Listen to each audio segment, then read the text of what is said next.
Hoje nós vamos iniciar uma nova série que tem como título Eu sei porque creio, a minha fé tem razão. Nós já pregamos uma série com esse título, por isso que é a segunda temporada. O ano passado também, no início do ano, nós ministramos uma série com esse tema, onde nós abordamos alguns dos principais temas da nossa fé, da teologia, para nos embasar na nossa fé e aprendermos, aprendermos qual é a razão e a esperança que nós temos.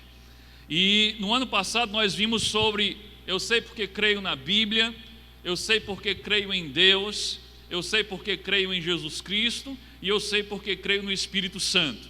Se você não estava aqui no ano passado, você pode ir no site da igreja, inclusive por falar em site da igreja, se você tentou acessar o site essa semana você não conseguiu porque ele estava em construção, em reforma.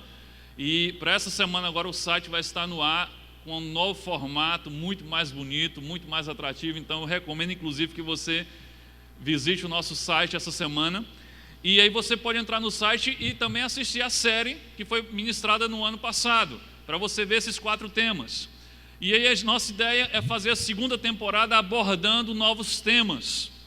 Dessa série eu sei porque creio, a minha fé tem razão. E o tema de hoje, nós vamos falar sobre a criação. Eu sei porque creio na criação. Esse é o tema de hoje, a criação. E não somente de hoje. Nós vamos falar sobre esse tema hoje e vamos falar sobre esse tema no próximo domingo. Tá? Hoje a gente vai focar mais, na verdade a proposta hoje é a gente desconstruir, digamos assim, o evolucionismo, o darwinismo, mostrar suas falhas, suas farsas, suas mentiras. E no próximo domingo a gente vai focar diretamente no criacionismo, por que Deus criou, qual foi a razão pelo criou, como foi que Ele criou, qual a implicação disso na nossa vida. Vamos falar sobre design inteligente e a gente vai falar muita coisa interessante e útil e relevante para a sua fé no próximo domingo, assim também como nesse domingo. Tá? Então hoje a gente vai abordar o tema da criação. Acho que isso é o efeito do Big Bang, será?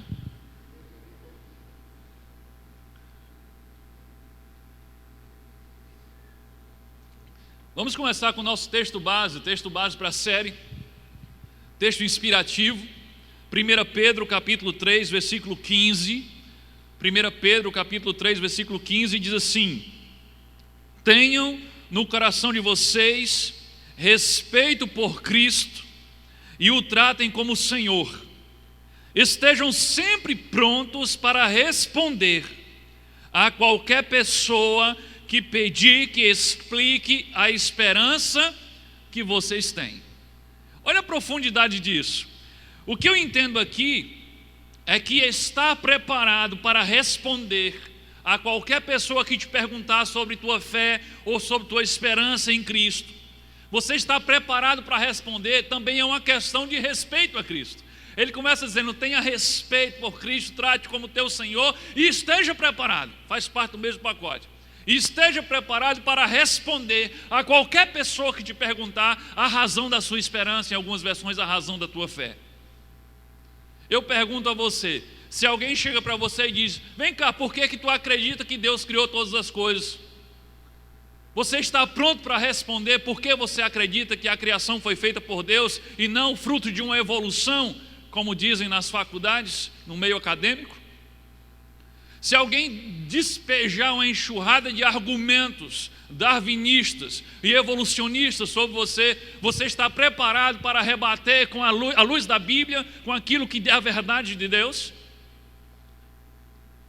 O que Pedro está dizendo é isso: estejam preparados para responder a qualquer um que interrogue você a respeito da razão da sua fé.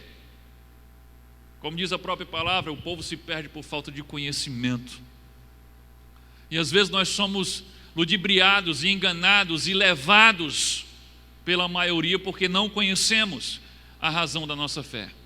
Olha o que diz Romanos capítulo 12, versículo 1 e 2.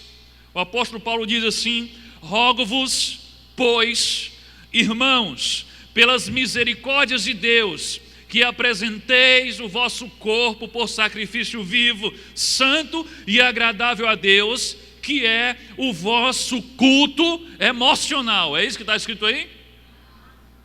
Que é o vosso culto o quê? Racional. E não vos conformeis com este século, em algumas versões com este mundo, mas transformai-vos pela renovação da vossa mente, para que experimenteis qual seja a boa, agradável e perfeita vontade de Deus. Então, o que é que Deus espera de nós? Um culto racional. E o que é que Ele espera? Que nós não nos moldemos a este século, a esse mundo, mas que seja promovida uma transformação em nós através da nossa mente, razão. Então Paulo está rogando, implorando que adoremos a Deus de forma inteligente, de forma racional, e não de forma alienada ou ignorante. A emoção, ela é maravilhosa, ela também é presente de Deus, mas Deus nos deu um cérebro, e nós devemos usar esse cérebro quando adoramos a Deus e não descartá-lo quando estamos nos relacionando com Deus, porque tem cristão que parece que descarta o seu cérebro, a sua mente, quando está se relacionando com Deus, é só na base da emoção, se arrepiando todo, e ele entende que se arrepiar é a presença de Deus, mas a sua mente está distante, e Paulo está dizendo culto racional. Quando você usa a sua mente, você está glorificando a Deus, porque foi Deus que te fez racional, foi Deus que te deu a capacidade de ser semelhante a Ele, em quê? Na capacidade de pensar. Então será que Deus não se agradaria que você usasse a sua mente, a sua razão? E Paulo diz que Ele espera de nós um culto racional, e que haja uma transformação em nós, a começar pela nossa mente. Então nós precisamos estar preparados para responder sobre a razão da nossa fé no Criador. É isso que vamos começar por aí. Precisamos estar preparados para responder qual a razão da nossa fé num Deus Criador, quando formos interrogados ou perguntados, como Pedro falou no texto que lemos. A verdade é que muitos cristãos, e cada vez isso tem se tornado mais comum, têm sido engolidos, ridicularizados pelos teóricos da evolução, como se eles fossem detentores da verdade, e nós, um bando de alienados, que acreditam em fábulas, em historinhas infantis. Enquanto que, na verdade, é o contrário. Mas nós temos permitido, e às vezes ficamos inibidos e envergonhados, como se aquilo que nós cremos não fosse verdade, e eles é que têm a verdade. Nós não podemos nos calar, nós precisamos gritar para o mundo inteiro ouvir que a nossa fé tem razão. Nós precisamos gritar que a fonte geradora do universo e da vida é o nosso Deus, porque essa é a verdade.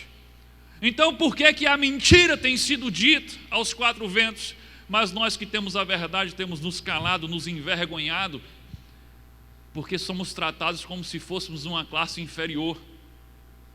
Mas a verdade está conosco, a verdade está na Bíblia, e ela precisa ser dita. Nessas duas primeiras mensagens dessa série, nós vamos estudar sobre a origem do universo e a origem da vida. Essas mensagens, elas vão parecer um estudo,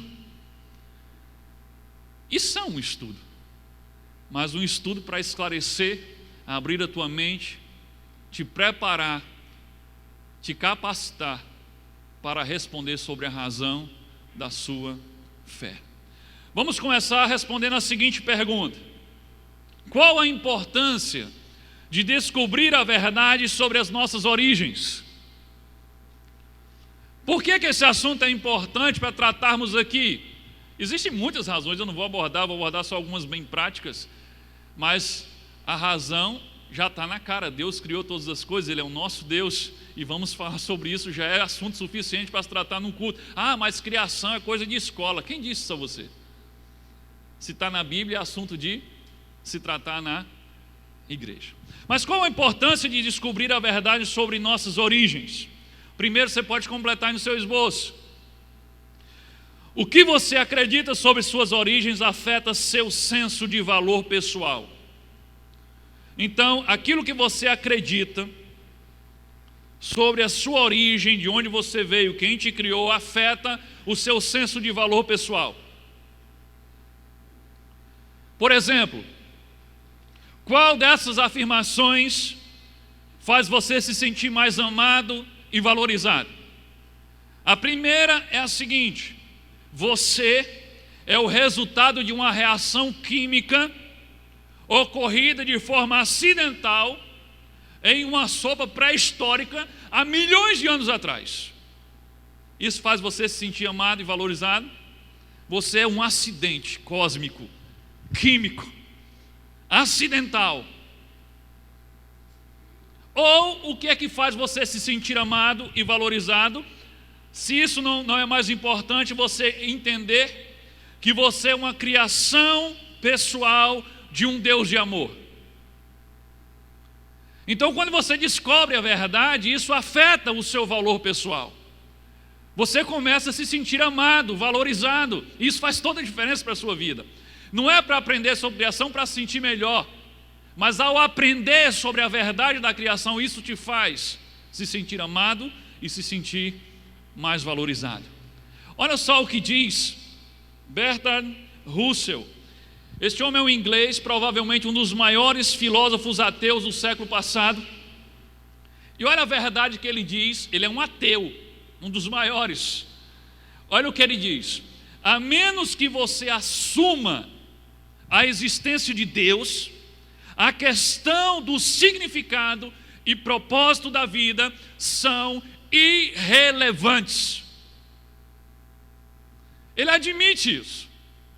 Ele diz: a menos que você entenda e assuma que Deus existe, que existe um Criador, se você não admite isso, então pare de procurar um significado para a vida, porque se não existe Deus, não há propósito algum, não há significado algum para a vida. Certa vez eu conversando com uma senhora que se dizia não crer na existência de Deus, e uma senhora muito culta, não vou dizer o nome, questão de ética, e muito conhecida no Brasil todo. Mas eu perguntei a ela, ela me deu a liberdade falando sobre fé, aquela coisa toda. Eu perguntei a ela: vem cá, como é que a senhora se sente em não crer que existe Deus e não crer que existe vida após a morte? E eu esperava que ela viesse com um discurso filosófico, e ela olhou para mim e disse, eu me sinto péssima com isso. Ela diz: é um desespero total.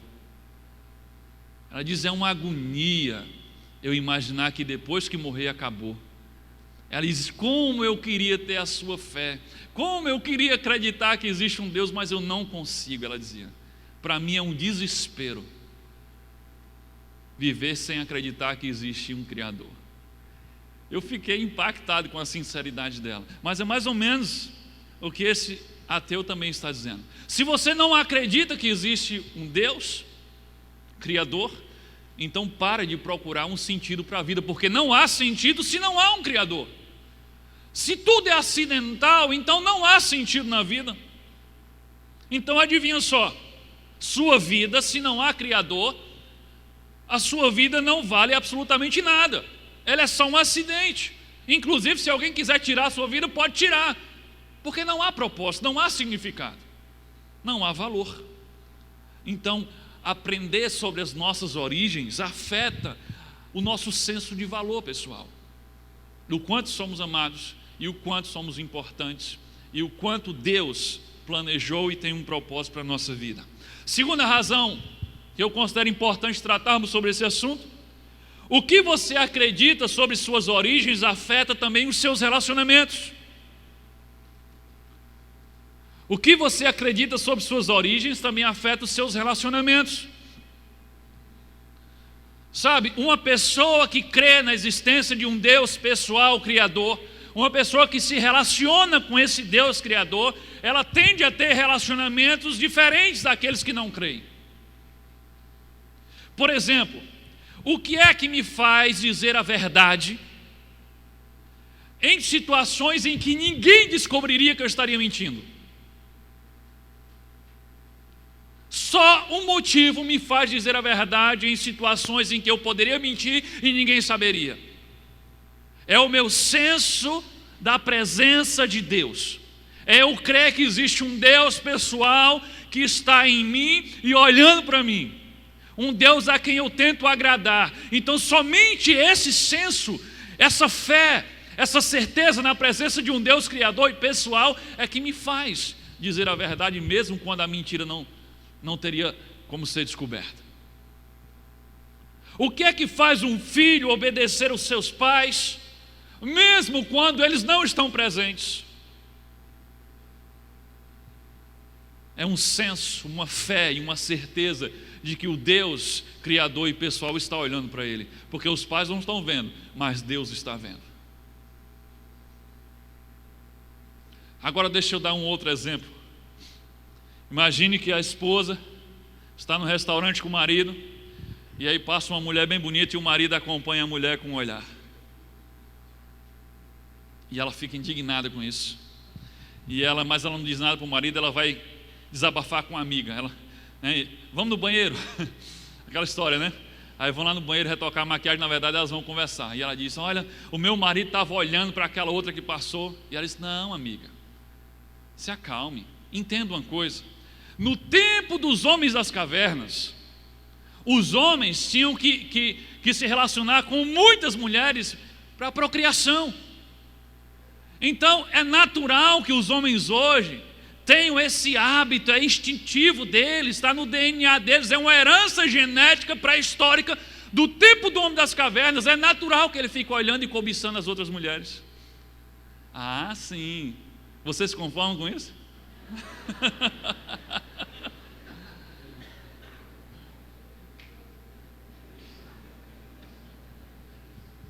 Então, o que é que vocês, esposas, preferem? Vocês preferem um marido que tem essa concepção: eu sou apenas um descendente dos homens das cavernas, e eu tenho no meu DNA aqueles instintos, e não há problema de eu ficar olhando e cobiçando as outras mulheres? Ou você prefere um marido que entenda que na verdade ele foi criado por um Deus pessoal, um Deus que o entregou e o fez para viver uma vida íntegra ao lado da mulher a quem Deus preparou para ele, para ser fiel até o último dia da sua vida e se tornarem uma só carne até que a morte os separe? Qual dos dois você prefere? O segundo, né? Percebe como a crença na existência de um Deus criador, pessoal, ele faz toda a diferença nos seus relacionamentos também? Por isso é importante estudarmos sobre a origem da vida. Mas vamos lá, hoje vamos responder mais uma pergunta, e essa agora muito mais complexa, e a pergunta seguinte é esta: qual a origem do universo e da vida? Qual a origem do universo e da vida? Existem muitas correntes filosóficas, científicas e religiosas que tentam explicar a origem do universo e a origem da vida no universo. Alguns exemplos eu posso citar: naturalismo, evolucionismo, darwinismo, seleção natural, neodarwinismo. Todas essas que eu citei até agora, elas fazem parte basicamente de um único grupo, com algumas diferenças poucas, mas normalmente elas estão interligadas. São correntes que acreditam que as coisas aconteceram sem a presença de um Criador. E existe o criacionismo científico, o criacionismo religioso, o criacionismo bíblico, design inteligente, e esses últimos que eu citei também cooperam junto. Tem algumas poucas diferenças, mas eles terminam caminhando juntos, porque eles acreditam que existe uma mente inteligente por trás da criação. Mas são muitas e muitas teorias e correntes científicas, filosóficas, que tentam explicar a origem do universo, desde que o mundo é mundo. Mas nestas duas mensagens eu quero focar, digamos, nesses dois blocos principais: no evolucionismo, darwinismo, que vem acompanhado de seleção natural e essas outras coisas, e o criacionismo, que vem acompanhado de criacionismo científico, criacionismo religioso, criacionismo bíblico, design inteligente, que vem nesse pacote aí. Então basicamente evolucionismo e criacionismo. E hoje eu quero focar nessa primeira parte, eu quero focar no evolucionismo, que também pode ser chamado de darwinismo. Quem já ouviu falar aqui disso? Levanta a mão aí.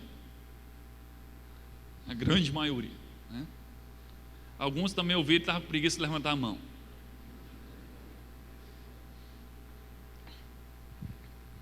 Então essa teoria chamada evolucionismo ou darwinismo, ela não é muito antiga, mas ela tem dominado o pensamento acadêmico há mais de 150 anos. Não é muita coisa diante da história, é muito nova essa teoria, mas ela tem dominado o meio acadêmico e científico há mais ou menos 150 anos, um pouco mais de 150 anos.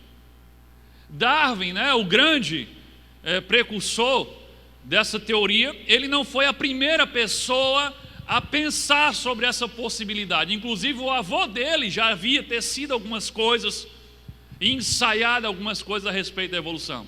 Mas termina que Darwin foi aquele que sistematizou e teceu a maior parte dos argumentos, inclusive lançando livros.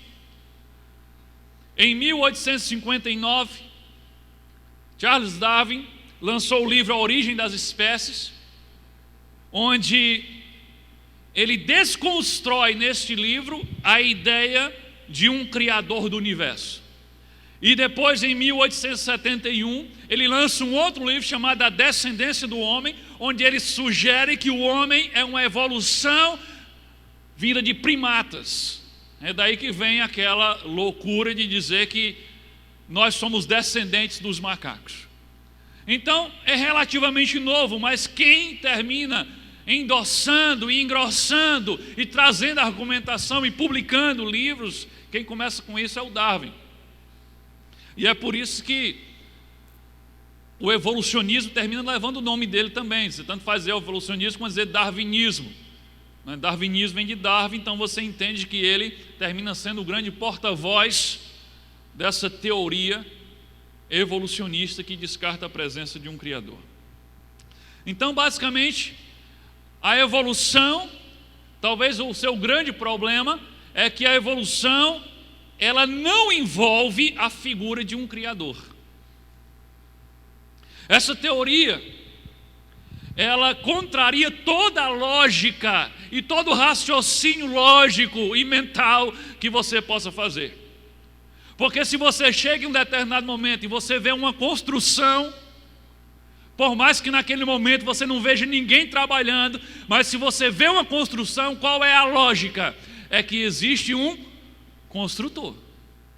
Porque se há uma construção, há um construtor. Se você chega num jardim bem tratado, bem elaborado, a lógica é: se tem um jardim bem tratado, então há quê? Há um jardineiro. Mas o evolucionismo, ele destrói essa lógica. E ele costuma dizer que não necessariamente porque tem um jardim, tem um jardineiro. E não necessariamente porque tem uma construção, tem um construtor. Então eles quebram. E ainda dizem que nós é que não temos razão. Nós é que somos bitolados. Então começa por aí, quebrando todo o senso de lógica e todo o senso de razão. Então a evolução, ele tira a figura do Criador da equação. O ponto de vista evolucionista diz que a vida no universo é originada por acaso e se desenvolveu num processo lento, gradual e natural, começando com algum tipo de vida muito insignificante, uma vida aquática, sei lá, uma pequena molécula, até se transformar em uma coisa parecida com uma célula, e depois com uma pequena vida, e aquilo foi evoluindo, se transformando num peixe, e aquele peixe foi evoluindo, daqui a pouco as nadadeiras dele começou a ficar grande, ele parece que começa a bater as nadadeiras, começa a voar, virou um pássaro. Mas teve um outro que começou a nadadeira se transformar em pernas, e ele se transforma num réptil e sai da água, e é uma loucura. Mas é mais ou menos por aí. Daqui a pouco eu vou passar um videozinho que você vai ver rapidamente qual é a ideia deles, e é isso mesmo. A gente contando assim parece que a gente está falando com desdém, mas é isso que eles pregam. E todo esse processo aconteceu durante milhões e milhões de anos. Porque se não fosse milhões de anos, não caberia nem falar da hipótese da evolução. Porque para sair daquela espéciezinha inicial e transformar nessa complexidade que nós temos hoje, tem que ser milhões de anos. Por isso que tudo que eles encontram, eles datam de milhões de anos. Você acredita se quiser. Daqui a pouco a gente vai falar sobre algumas faces do evolucionismo. Segundo a teoria da evolução, todas as formas de vida existentes no planeta, tudo que existe de vida no planeta, começou a partir de um único ser. Tem uma imagem aí que é a árvore de Darwin. Se você estudar sobre o darwinismo, sobre a evolucionismo, você vai ver essa figura. Ali, a ideia dele é que tudo começa ali embaixo com uma única vida, um único tipo de vida, uma única espécie, e a partir dessa espécie, todas as outras espécies surgem. Então, parte dessa espécie evolui para um canto, parte evolui para outro, outra parte continua onde está, e aí aquela primeira vida dá origem em todas as outras vidas que você conhece no nosso planeta.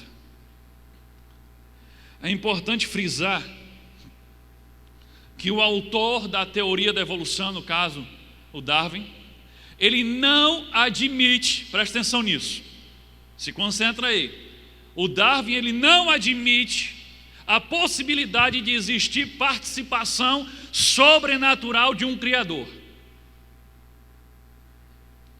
ou de uma mente inteligente em nenhum estágio da evolução. Ele criou essa teoria e ele não admite isso. Olha o que diz ele, olha só o que diz Charles Darwin: não darei absolutamente nada pela teoria da evolução se isso requerer adições miraculosas em qualquer estágio de descendência. Olha o que ele está dizendo: se você precisar acrescentar uma mente inteligente, um criador em algum momento da evolução, o próprio criador da teoria está dizendo: eu não dou nada por essa teoria. Por que eu estou citando isso? Porque tem um grupo de cristãos, e às vezes cada vez mais crescente esse grupo, que tenta fazer uma conciliação entre Darwin e Deus.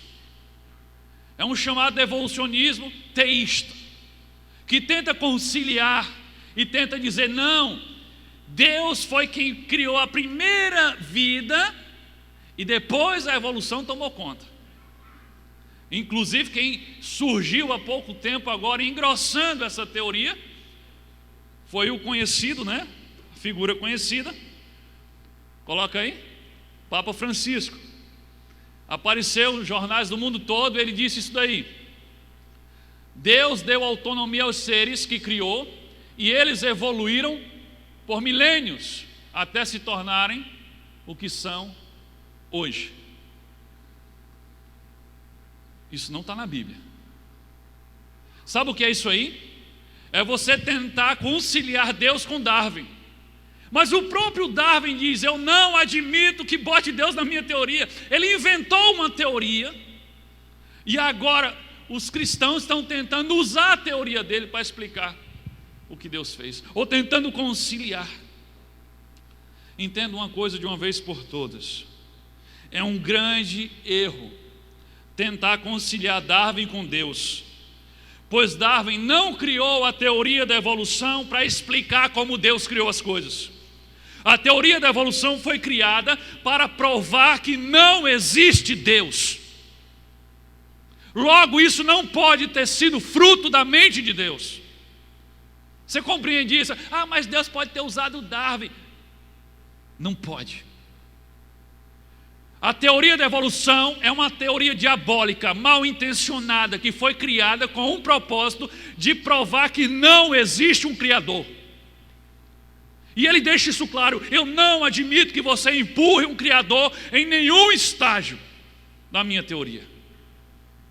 E agora a gente está tentando apaziguar a coisa e traz o evolucionismo para cá, bota Deus no início e está tudo resolvido.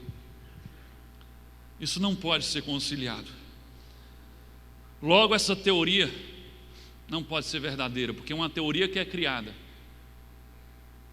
para provar que Deus não existe, essa teoria não pode ser verdadeira.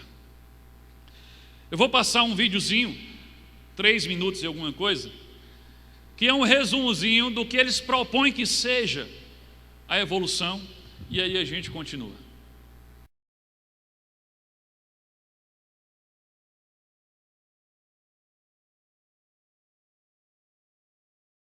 É isso aí, acredite se puder. Você não é só um macaco evoluído, você é um peixe evoluído. Tudo começou lá no peixe. Isso aí é tudo fruto da imaginação. Não existe nenhuma comprovação científica, apesar de dizer que isso é ciência, mas não existe nenhuma comprovação científica de que isso aconteceu. E aí eles montam esses vídeos, tem vídeos mais elaborados do que esse, você assiste, parece até que eles estavam lá com a câmera, filmando, quando tudo aconteceu. E aí o povo acredita, sem questionar. É impressionante isso.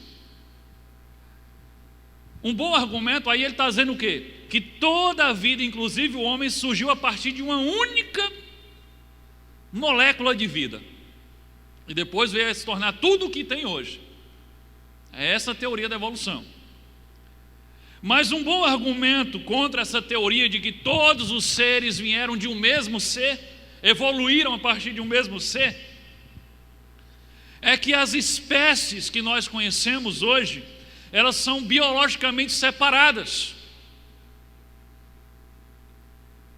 Os genes deles não combinam. Se você cruzar uma espécie diferente da outra, não dá nada. Porque os genes deles são completamente diferentes, eles são biologicamente separados. Como é que eles têm uma mesma raiz e eles são biologicamente incompatíveis? Então, se você tentar fazer o cruzamento, por exemplo, entre um cachorro e um porco, não vai dar nada, porque eles são biologicamente separados. Se você tentar fazer o cruzamento entre um tatu e um tamanduá, não vai sair um tamanduá com casco. Não vai sair nada. Porque as espécies, elas são, aí sim, comprovadamente, são separadas biologicamente, os genes não batem. Como é que eles têm uma mesma fonte, uma mesma origem, e hoje eles são separados biologicamente? Como é que a gente pode acreditar num negócio desse? Não faz sentido algum.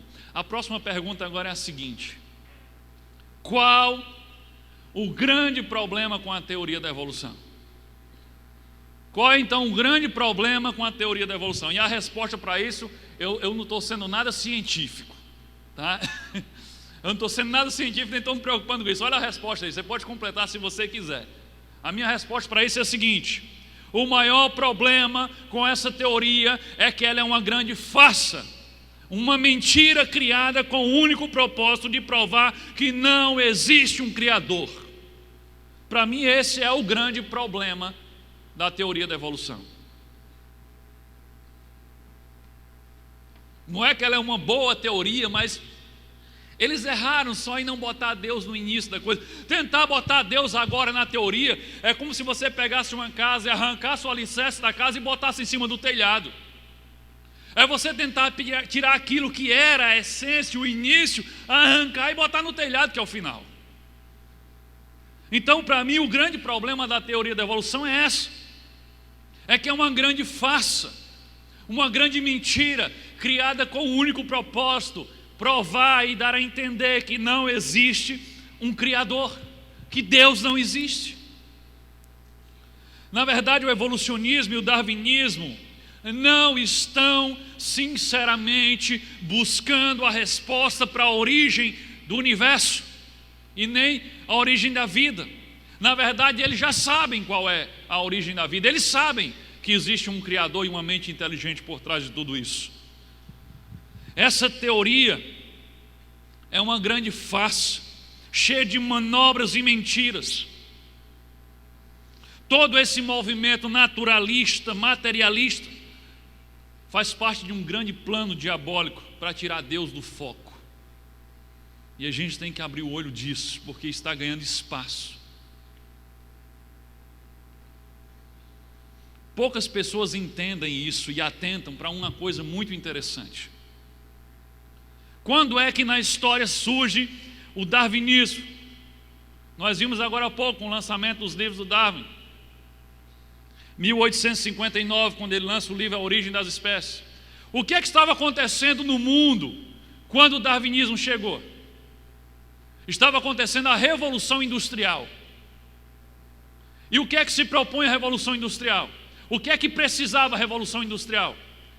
O que é que a Revolução... Ou seja, uma mudança completamente de paradigma que a sociedade vai viver em torno da produção e do consumo. Produzir e consumir, comprar e vender.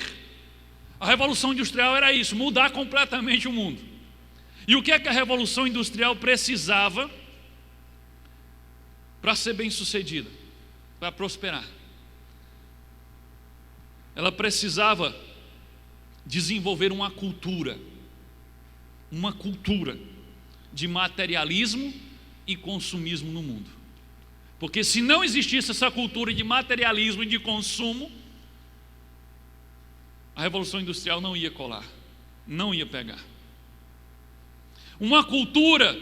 Precisava de uma cultura em que o valor pessoal do homem estivesse apenas atrelado aos bens de consumo, ao ter. Você vale o que você tem. Uma cultura em que o homem não tivesse nenhum tipo de fé ou esperança além desta vida.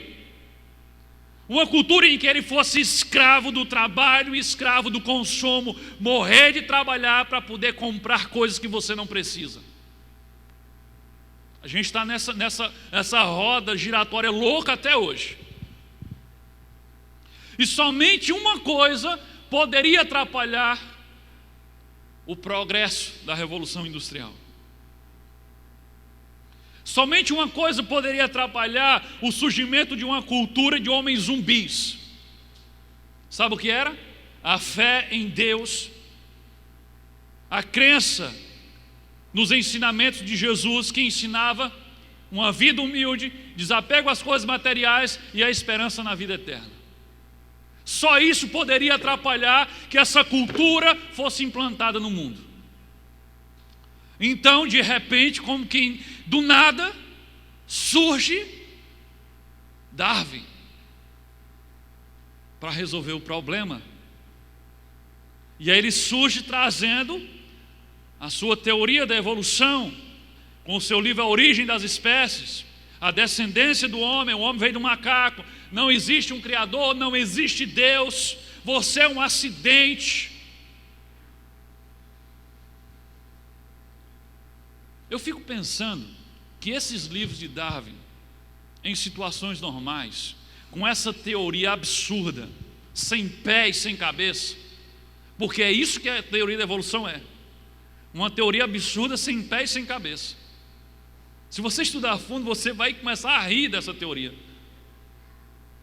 Então, um livro que publica uma teoria dessa, sem nenhuma comprovação científica, porque não tem, por mais que eles digam, isso é ciência, daqui a pouco você vai ver que não tem. Um livro desse, ou livros como esse, tinham tudo para ficarem mofando dentro da gaveta do Darwin. Eram livros para ninguém dar atenção a eles. Primeiro porque ele se propõe a dizer algo que não existe comprovação. É uma teoria sem pé e sem cabeça. Mas, para surpresa, o que acontece? Explode no mundo inteiro. Sabe por quê? Porque já tinha se preparado uma infraestrutura para ampliar, para amplificar, para repercutir o conteúdo deste livro, ou destes livros, dessa teoria.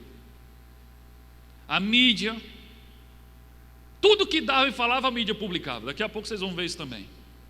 A comunidade científica, as universidades, as escolas, as autoridades, todo mundo de repente, eis aqui a solução. É isso, essa é a resposta. O povo não estava vendo que aquilo não tinha fundamentação nenhuma? Estranho isso.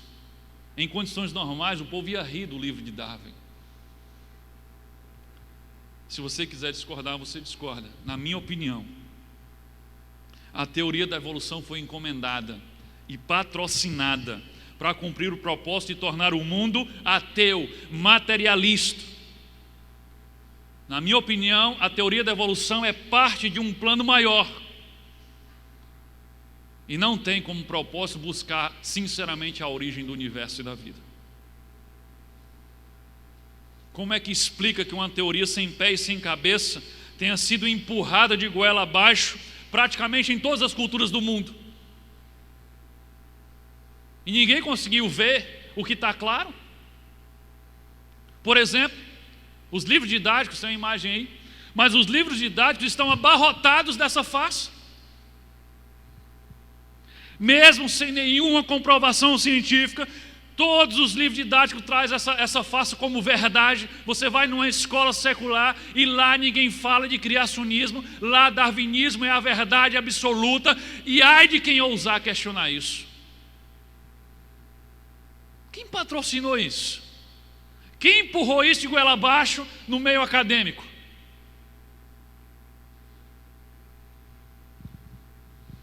Todo documentário que você assiste sobre a origem da vida, evolução, darwinismo, a mídia, as reportagens exibidas nos jornais, nos documentários, tudo evolucionismo como verdade inquestionável. Você deve estar dizendo, esse pastor é doido, porque esse negócio é verdade, isso é científico, ele não sabe de nada.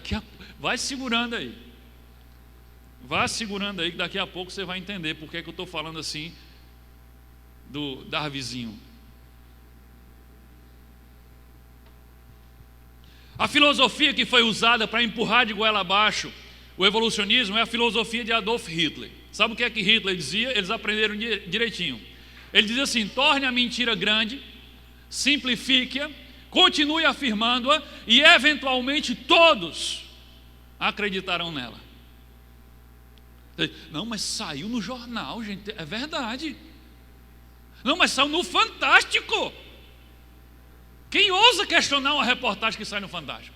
Olha o que ele diz mais: quanto maior a mentira, maior a chance de ela ser acreditada. Essa filosofia que está sendo implantada para que a gente acredite na evolução.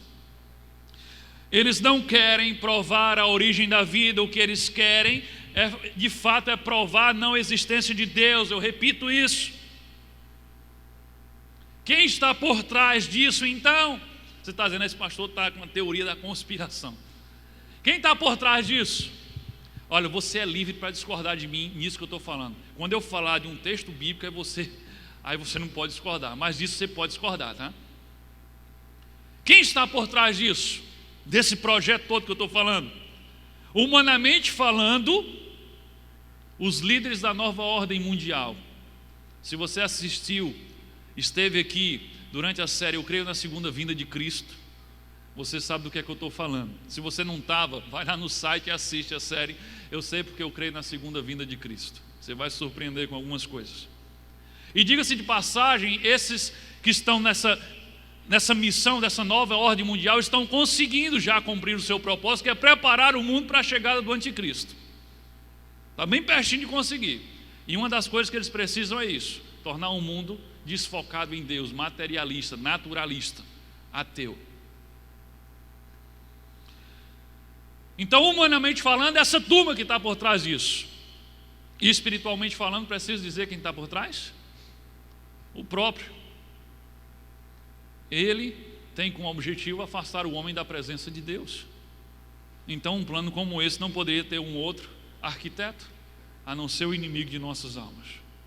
É por isso que Jesus profetizou lá em Apocalipse, quando ele falou sobre as 7 igrejas. Lembra quem estava aqui na série? E quando ele profetizou sobre o período da igreja de Laodiceia, que corresponde ao último período da igreja, que eu entendo que é o período que estamos vivendo hoje, ele profetizou que os últimos dias, que a última geração seria marcada por uma geração morna, neutra, indiferente. Olha só o que ele diz em Apocalipse 3, versículo 15 e 16, a respeito do tempo de Laodiceia, que corresponde ao último período da igreja na história. Ele diz: eu sei que vocês têm feito, sei que não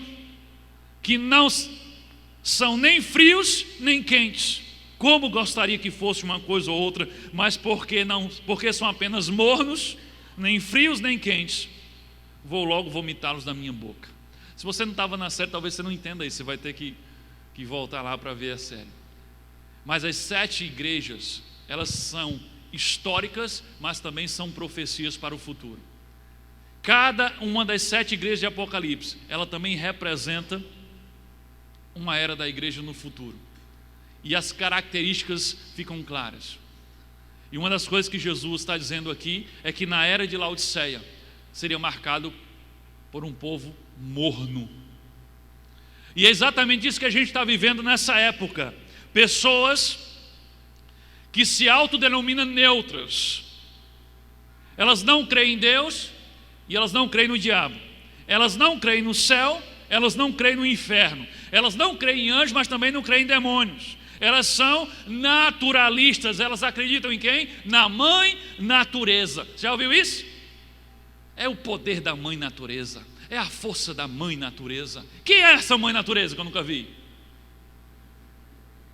Eu conheço o pai da natureza, que é Deus. Mas o que é que se prega hoje? Nós acreditamos em quê? O povo de hoje acredita em quê? Na mãe natureza. E acima de tudo acreditam na ciência.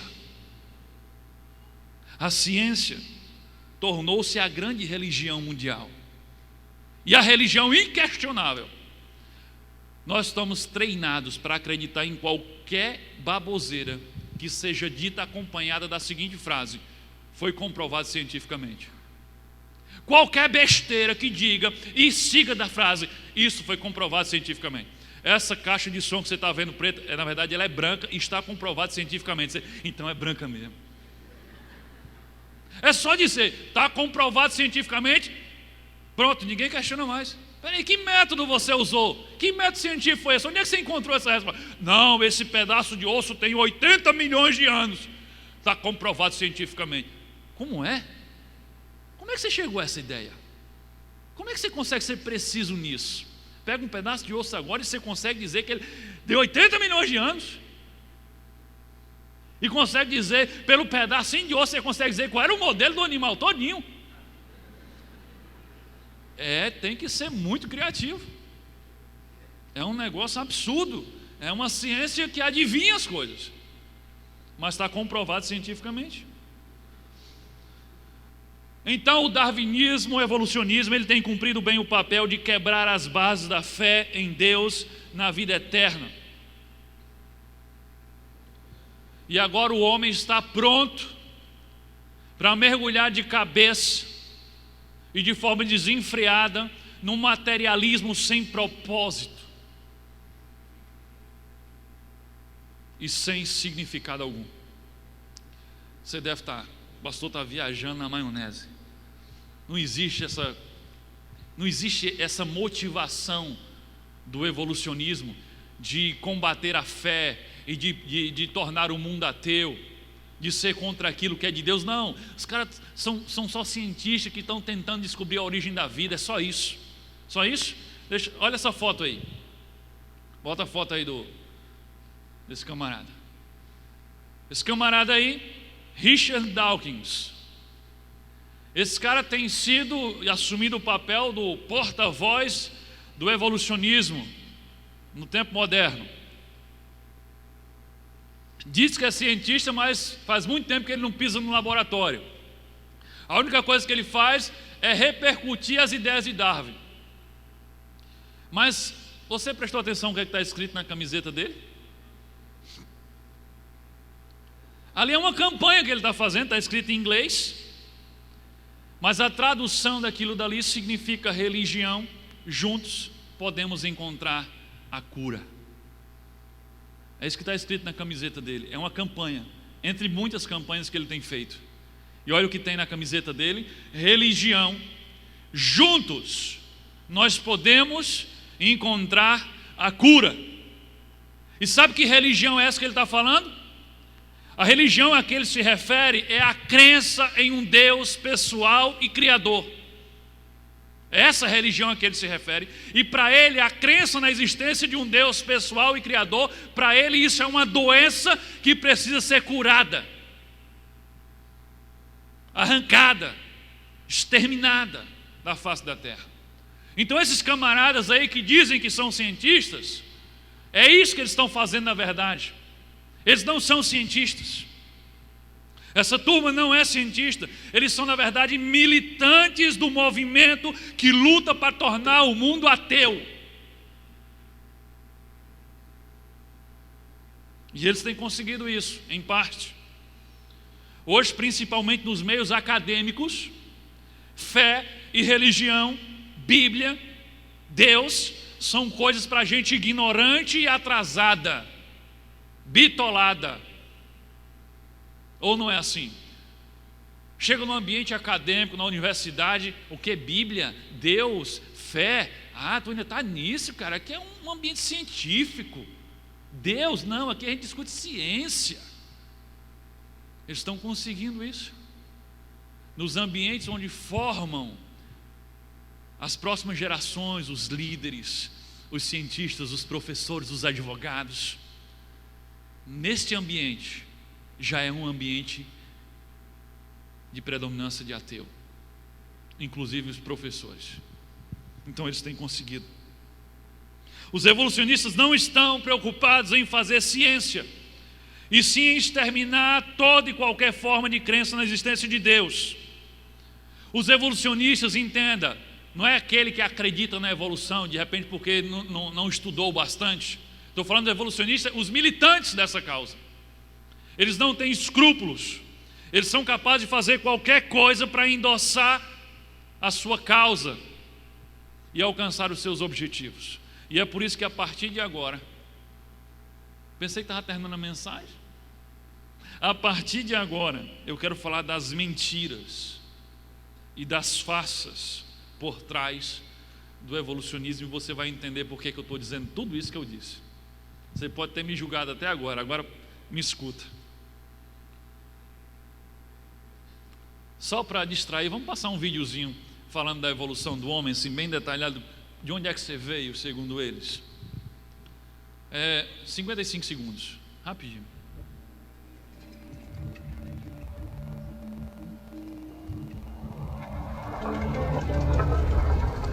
Olha como você era bonito.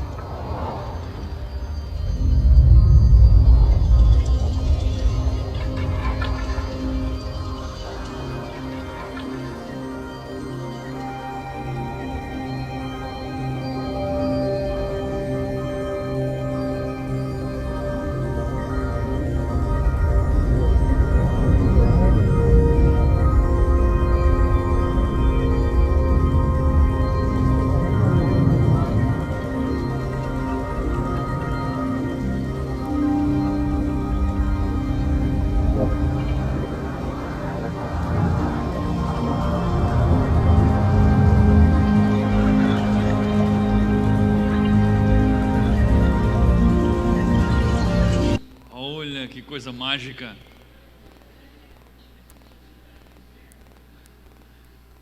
O único meio, quando eu digo não tem comprovação científica, tudo isso é fruto da criatividade. Quando eu digo que não tem comprovação científica, é porque o único meio de comprovar a teoria da evolução era se encontrasse o que eles chamam de elos perdidos. Já deve ter ouvido falar essa expressão em algum lugar. Elo perdido. O que é o elo? A ligação. É como uma corrente que tem vários elos, e um daqueles, ou vários daqueles, estão perdidos. Então, por exemplo, o que seriam esses elos perdidos?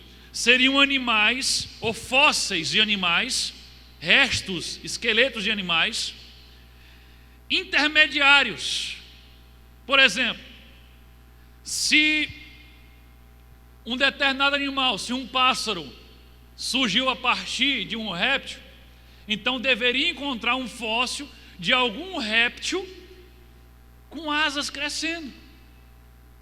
Era um animal intermediário, até que encontrava um réptil com asa maior, e depois encontrava um que já tinha as asas grandes, e depois se encontrava um pássaro com rabo de réptil. Então deveria haver vários animais intermediários do réptil até chegar na ave. Esses são os elos perdidos que tinham que ser encontrados. Eles não encontram osso de tudo enquanto. Eles não encontram fósseis de milhões de anos, segundo eles. Por que eles não encontram nenhum elo perdido? Por exemplo, vou dar alguns exemplos de alguns animais que de repente pode ter existido. Eu chamei isso aí de jaca-flor. É uma mistura de jacaré com beija-flor. Ele devia ter encontrado algum bicho desse aí, um fóssil, porque de repente o jacaré se transformou num beija-flor. Um próximo animal que podia ter encontrado o fóssil. Eu chamo esse aí de gapato. Eu estou fazendo o papel de Adão, estou dando nome aos bichos. De repente essa é a mistura de um pato com um gato. O próximo que eles deveriam ter encontrado também, esquilobo, uma mistura de esquilo com lobo, ou gambalobo se você preferir, bota ali um gambá. Não passa para o próximo não, tá?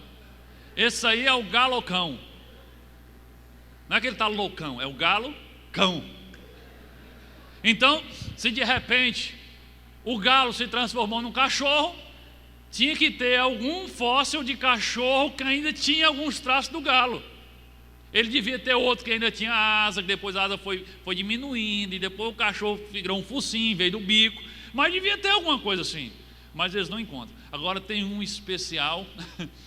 Esse está difícil de encontrar. Coloca o próximo aí. Esse aí é o Michael Jackson. Esse é só para distrair.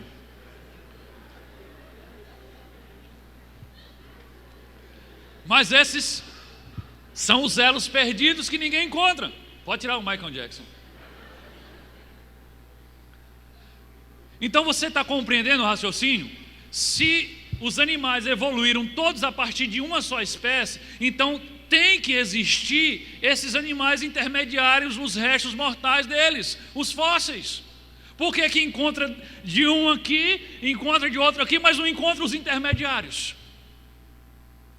Onde estão? Eles têm cavado durante 150 anos e não encontram absolutamente nada. E sabe por que eles não encontram? Porque não existe. Deus criou as espécies como elas são. Nunca vão encontrar. A mesma coisa em relação ao homem. Coloca a imagem. Olha só, existem milhões daqueles primeiros ali, vivos e mortos, fósseis e tudo. Então é fácil encontrar restos daquele primeiro. Existem milhões desse último aqui, que é o homem. Mas a questão que não quer calar é: onde estão os milhões destes que estão no meio? Você percebe? Ele diz que foi durante milhões de anos que evoluiu do macaco para todas essas espécies até chegar no homem. Então essas espécies viveram em milhares e talvez milhões na Terra. E eles encontram fósseis daquele primeiro, encontram fósseis desse último, mas não encontram nenhum fóssil desses intermediários. Esses intermediários são os elos perdidos e vão continuar perdidos, porque não existem essas espécies de homens que eles dizem, que afirmam que tem lá no seu livro didático, ou no livro didático do seu filho. Aí você deve estar dizendo: ah, pastor, mas agora você está desinformado. Não, eles encontraram sim. Encontraram vários fósseis, crânios, pedaços, inclusive do homem neandertal, do homo sapiens. E aí você conta: não existe isso. Você, pastor, está desinformado. Vamos ver quem está desinformado. Você conhece essa próxima figura aí? Provavelmente não. Esse aí é o Dr. Van Zitter, ou Von Zitten, sei lá, eu acho que é alemão. Vou me arriscar não, tem um alemão aí, vai que eu falo errado. Sabe quem é esse camarada? Quase tudo que nós sabemos sobre pré-história e sobre o homem neandertal, quem estudou já ouviu falar homem neandertal. Quase tudo que nós ouvimos falar, que foi escrito sobre pré-história e homem neandertal, foi escrito e dito por essa figura aí. Sabe o que aconteceu com o Dr. Van Zitten? A revista Nature publicou no dia 24 de 2 de 2004 que o Dr. Van Zitten foi demitido por fabricar dados e plagiar trabalho de colaboradores. Ele fabricava dados e fabricava crânios e pedaços de fósseis. Essa notícia não sai no Jornal Nacional, não sai no Fantástico, não sai. Por isso que eu digo, existe um plano arquitetado para só de publicar o que é de interesse. Agora acha um pedaço de uma lasca de um osso, de uma canela, não sei de quem, sai no Fantástico: foi descoberto um fóssil do homem neandertal. Agora quando descobre que o cara falsifica as coisas, isso não sai. Aí, mas ele pode não ter falsificado o neandertal. Sim. Deixa eu dizer para você, o crânio de neandertal mais famoso da história datado pelo Dr. Van Zitter, de 27.400 anos, quando foi examinado por especialistas da Universidade de Oxford, descobriu-se que era um homem que morreu por volta de 1750. Você viu isso no Fantástico? Você viu isso no Jornal Nacional? Você viu isso na Super Interessante? Não sai. Veja o que o Dr. Chris Strange, está aí a foto dele aí, especialista em Idade da Pedra e diretor do Centro de Origens Humanas do Museu de História Natural de Londres, escreveu. Olha o que esse cara diz. Ele é especialista em Idade da Pedra e diretor do Museu de Londres. Olha só o que ele diz. O que foi considerado, depois da notícia lá, o que foi considerado como uma peça de maior evidência de que os neandertais viveram no passado no norte europeu, acabou de desabar. Nós teremos que reescrever a pré-história. Então o homem de Neandertal é uma grande mentira, uma grande farsa, fabricada. Fabricada, era um homem de 1750, não tinha nada a ver com o homem neandertal. Quer ver outra farsa? Foram encontrados vasos sanguíneos em fósseis de dinossauros, que diziam que tinham 80 milhões de anos. Eita, vaso sanguíneo resistente. 80 milhões de anos e encontraram vaso sanguíneo nesse fóssil de dinossauro. Olha o que diz. Com a identificação dos vasos sanguíneos e de outros tecidos moles em fósseis de dinossauros, só tem uma conclusão lógica: o fóssil de dinossauro não é tão antigo como muita gente pensa que é, tendo no máximo alguns milhares de anos e não milhões de anos, como dizem os evolucionistas. Era de dinossauro, sim, mas só tinha milhares de anos e não milhões de anos. Aquilo que eu falei, para que a teoria da evolução tenha cabimento, eles precisam provar que a Terra tem milhões de anos. Mas eles mentem quando falam da datação das coisas que eles encontram. Outra fraude, acho que tem a fotozinha aí. O homem de Piltdown. Olha só. Foi alardeado em 1912 como ancestral ou elo entre os homens e os macacos, com a reivindicação de que esse hominídeo seria o intermediário de 500 mil anos de idade. Essa descoberta seria a maior prova de que o homem teria evoluído do macaco. Depois de feita essa afirmação, o crânio foi levado para um museu, onde ficou exposto por mais de 40 anos, em Londres, esse museu, e inspirou, o que é hilário é isso, ele foi para o museu, passou 40 anos exposto no museu e inspirou mais de 90 teses de doutorado. 90 doutores fizeram as suas teses de doutorado inspirados no crânio desse hominídeo. Então toda a mídia da época noticiou e considerou esse crânio como a maior prova da teoria da evolução. O jornal New York Times publica um artigo com o seguinte tema: teoria de Darwin prova-se verdadeira. Aí sai. Porém, anos mais tarde, tudo isso foi provado ser uma grande farsa. Em 1949, foi descoberto que o crânio era humano, que tinha no máximo 500 anos e não 500 mil anos, e que os cientistas juntaram um crânio humano com uma mandíbula de macaco.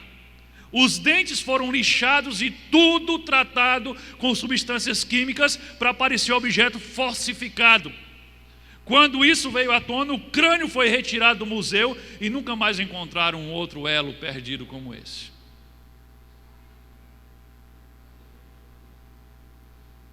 Não para por aí, tem um outro bem legal: o homem de Nebraska. Cadê? O homem de Nebraska. Em 1922, a evidência fóssil foi descoberta do homem de Nebraska. Logo foi usado para apoiar a evolução em 1925, onde seria feita a reivindicação de que o homem de Nebraska seria um elo entre o homem e o macaco de 1 milhão de anos.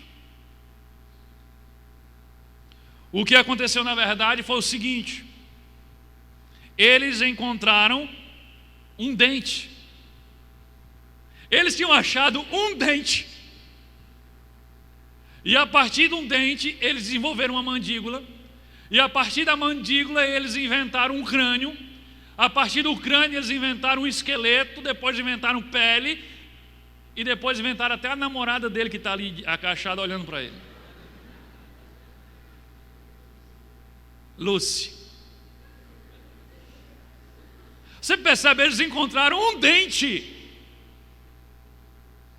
E aí eles põem isso daí, eles desenham toda uma figura, gente, com base num dente.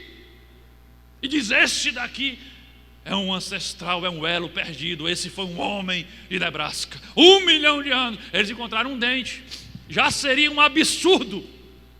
Mas em 1927, isso aí foi em 1922.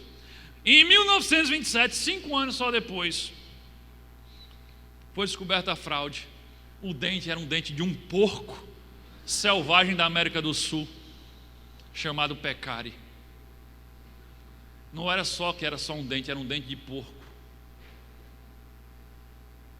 Tem mais? Esse agora é o Ramapithecus, que foi alardeado também como um dos mais primitivos ancestrais do homem, datado como o intermediário de 14, já está ficando cada vez mais velho, 14 milhões de anos entre macacos e humanos.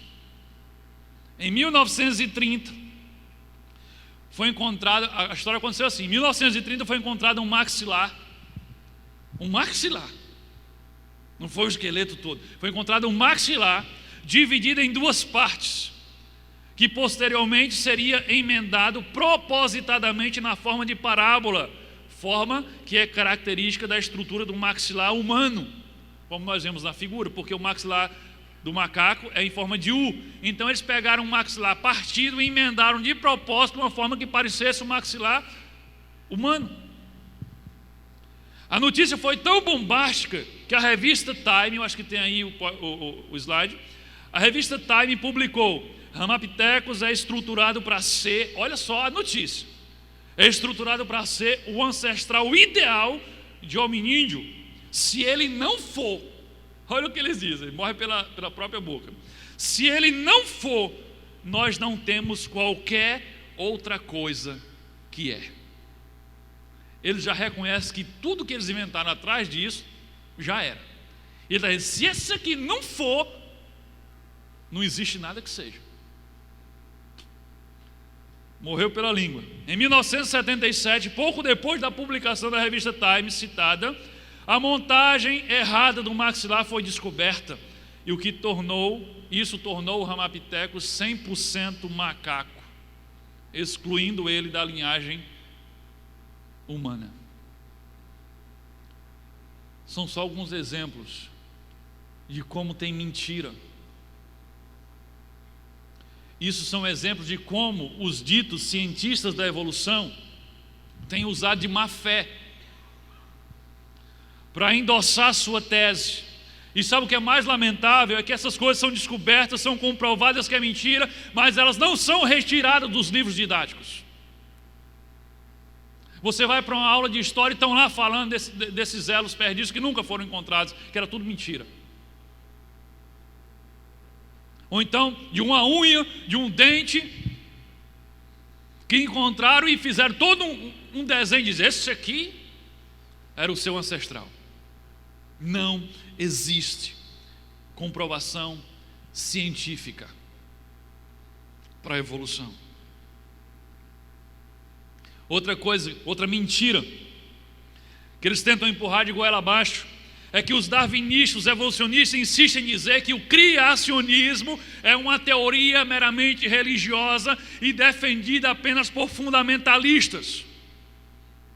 E que por isso não pode ser considerado ciência, então nem pode entrar no meio acadêmico essa discussão. Nem pode falar de criacionismo, porque criacionismo é coisa religiosa, é coisa de fundamentalista, não é ciência.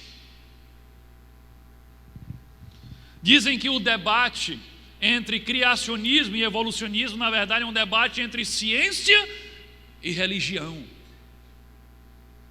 Um dia desse aí, lá na escola, sempre que a gente vai receber um novo aluno, a gente faz uma reunião com os pais de alunos novatos. Eles não entram na escola antes de passar por uma reunião em que a gente fala da filosofia da escola, metodologia, os nossos princípios, tudo. E uma das coisas que eu deixo bem claro é: toda disciplina nesta escola parte de uma perspectiva criacionista. Aí quando eu falei isso, uma mãe de aluno me fez a pergunta: diz, como é que vocês abordam aqui na escola aquela discussão entre ciência e religião a respeito da origem da vida? Eu disse: a gente não tem essa discussão aqui entre ciência e religião, porque o criacionismo também é científico, é ciência também. Não é só, foi Deus que criou, porque em Gênesis capítulo 1 diz que Deus criou e pronto. Isso para mim é suficiente, mas no meio acadêmico eu preciso de mais que isso. E na escola a gente trabalha de forma científica e acadêmica também. Então não é uma discussão entre religião, porque eles já desqualificam. Isso é uma questão religiosa, o nosso é uma questão científica. O nosso pode ir para o meio acadêmico, de vocês não, fica na igreja. Isso é mentira. É mentira. Olha só o que Horácio Newman diz. Ele diz assim, olha o pensamento deles: apenas os ignorantes, dogmáticos e os debilitados conseguem imaginar uma alternativa de crença da evolução, além da evolução. Ele está dizendo que somente um ignorante, dogmático e debilitado consegue conceber outra ideia a não ser a evolução. Ou seja, todos nós aqui somos ignorantes, debilitados e dogmáticos. Esse é o pensamento, essa é a mentira que eles estão dizendo. Se você é acadêmico, se você é científico, é evolucionismo. A religião, criacionismo. Isso não é verdade. Criacionismo também é ciência. E os maiores opositores ao darwinismo não são os pastores. Os maiores opositores ao darwinismo são os cientistas renomados. A impressão que eles passam e o que eles divulgam na mídia é como se é uma briga entre os cientistas e os religiosos. Mas não é, gente. Os maiores opositores do darwinismo são cientistas renomados. Existe um documento, eu pesquisei sobre isso. Coloca aí a foto desse documento, ele está em inglês, mas é um dissidente científico do darwinismo. O que é esse documento? Foi criado em 2001 pelo o Discovery Institute de Pesquisa Pro-Design. Eles lançaram um documento, um dissidente, ou seja, indo contra o darwinismo, e eles abriram para que cientistas com doutorado, eu quero assinar esse documento que eu sou contra o darwinismo. Você é doutor? Então se você não é doutor, então você não assina aqui não. Só doutores que têm doutorado vão assinar esse negócio. E sabe quantos assinaram desde 2001 até agora? Já vão em mais de 900 cientistas com doutorado do mundo inteiro. Formado aonde? Na UNP? Não. Não que a UNP não seja boa. Mas eu vou citar apenas algumas instituições de onde vêm esses doutores que discordam do darwinismo: Oxford, Cambridge, Harvard, Dartmouth, Universidade de Chicago, Stanford, Universidade da Califórnia. Essas escolinhas assim fraquinhas. Mais de 900 doutores. Isso sem falar, que eu não vou perder tempo lendo aqui, também são muitos nomes, dos que são professores e pesquisadores, e esses são muito mais do que 900. Também de universidades famosas do mundo inteiro, incluindo outros países como Israel, como Japão, como Rússia. Então existe uma comunidade científica respeitada, bem formada, que não concorda com o darwinismo, e muitos deles nem são cristãos. Muitos deles nem creem num Deus pessoal, mas eles creem que existe um Criador, uma mente inteligente por trás da criação, que não pode ser uma evolução.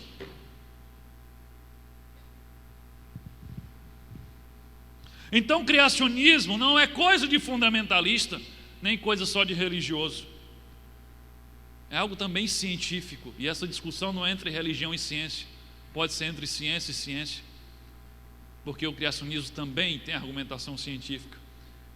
Para mim não necessita, mas para discutir com eles precisa. Para mim basta o que a Bíblia diz, porque no princípio criou Deus os céus e a terra. Agora se prepare que vai piorar. Estou pertinho de terminar, não demora mais nem 2 horas não. Vai piorar, sabe por quê? Veja qual é a estratégia dos evolucionistas para perpetuar a sua mentira. Olha só, os evolucionistas investem nas crianças. Olha, presta atenção nisso que eu vou ler. A fonte está ali embaixo. Depois, a maioria dos PowerPoints tem fontes. Depois você assistindo com cuidado, você vê as fontes, você pode pesquisar também. Os evolucionistas investem nas crianças. A recente decisão do governo do Reino Unido de proibir o ensino do criacionismo, ou seja, o ensino de que Deus criou as coisas em escolas e universidades públicas, mostra que, com o passar do tempo, o acirramento da controvérsia entre criacionismo e evolucionismo, cientistas evolucionistas vêm cada vez mais hostilizando o grupo dos que defendem no relato da criação como registrado no livro de Gênesis. Mesmo, olha só o que está acontecendo no Reino Unido, mesmo escolas vinculadas a igrejas estão sendo motivadas a adotar um currículo mais amplo e mais equilibrado, traduzindo, um currículo que inclua a teoria da evolução desde as séries iniciais, preparando assim as crianças para aceitar a teoria de Darwin. Então, no Reino Unido já é proibido ensinar que Deus criou todas as coisas nas escolas e nas universidades públicas. Sabe quem foi que levantou esse movimento? Sabe quem foi que reuniu um grupo de cientistas e fez esse requerimento ao governo? Charles Dawkins, aquele lá da camiseta preta. Ele que está liderando isso daí. Agora veja essa reportagem do jornal O Globo. A crença religiosa segundo a qual a vida e o planeta Terra teriam sido criados por Deus em 6 dias vem alimentando polêmica em diversos países nos últimos anos. Olha só o que diz a reportagem. Eu não botei tudo, tá, gente? Estou lendo aqui a reportagem na íntegra. Ele está dizendo que a crença na existência de um Criador que criou tudo em 6 dias vem causando polêmica. Quem é que está polemizando? Quem é que está causando problema? Os criacionistas. O povo que crê em Deus é que está criando problema, não é o evolucionismo. É isso que eles estão dizendo aqui. Em alguns casos, a teoria chegou a ganhar, a teoria do criacionismo, chegou a ganhar novas roupagens, como o chamado design inteligente. Vou falar sobre isso domingo. É uma bênção o design inteligente. Em resposta ao quê? Ao crescimento do criacionismo no meio acadêmico, cientistas passaram a defender que a teoria da evolução de Charles Darwin fosse ensinada às crianças a partir de 5 anos. Ou seja, para fazer frente ao criacionismo, o negócio é doutrinar as crianças em evolucionismo desde a idade em que elas aprendem sem questionar. Há um plano para doutrinar as nossas crianças no evolucionismo. Há um plano e uma intenção de proibir também no mundo inteiro que se ensine criacionismo nas escolas. E muitas escolas, mesmo sem proibir no Brasil, há muito tempo não ensinam mais sobre criacionismo, porque já acreditaram na mentira que é coisa de religioso. Ciência é evolucionismo. Então abra do olho. Se você acredita em Deus, cuide dos seus filhos, porque o diabo está planejando doutrinar o seu filho também nesse falso ensinamento. Para concluir, aleluia. Não é nem 10 horas ainda, não sei porque eu estou apressado. Viver sem conhecer as suas origens é trágico, porque se não existe um Criador, então a vida não tem propósito algum, e sendo assim não vale a pena ser vivida. Não é à toa que o número de suicídios tem aumentado, já é a segunda causa de morte entre os adolescentes em muitos países. Não tem mais sentido viver, porque eu sou apenas um acidente, não há propósito, não há Criador, não há Deus. E sobre isso eu quero contar uma história real, mas que serve como ilustração. Eu contei há muito tempo atrás em uma outra mensagem, mas eu acredito que cabe aqui para a gente encerrar. Durante a Segunda Guerra Mundial, havia um campo de concentração nazista na Hungria, onde eles processavam esterco, fezes. Estavam processando, não me pergunte para quê, mas o trabalho era processar fezes, esterco. É um trabalho nojento, mas existia um propósito em os prisioneiros trabalhar ali processando esterco.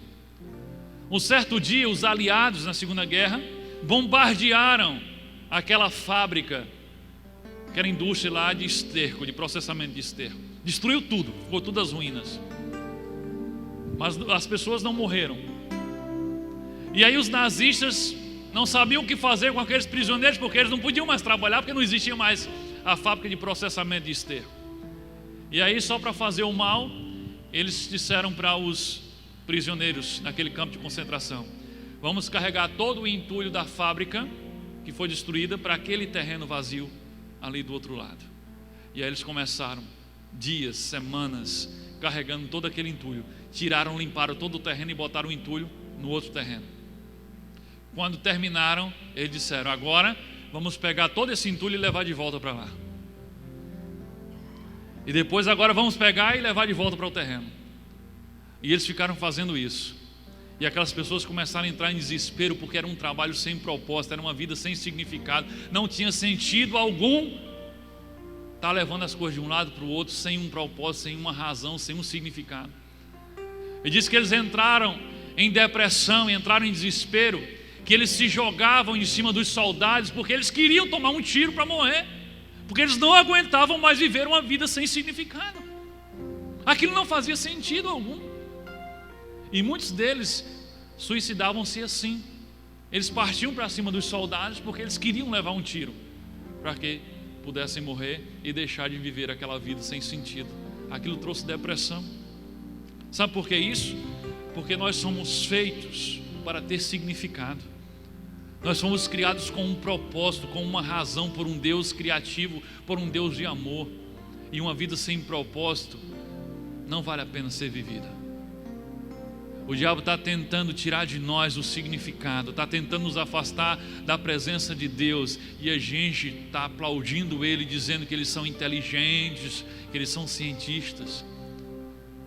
Isso é um plano para tornar o mundo ateu, e a gente precisa abrir os olhos para isso. Eu quero concluir a mensagem de hoje com o texto de Isaías 44:2, em que diz assim, Deus fala assim através do profeta: eu sou o seu Criador e o tenho ajudado desde o dia em que você nasceu. Amém? Que Deus nos abençoe.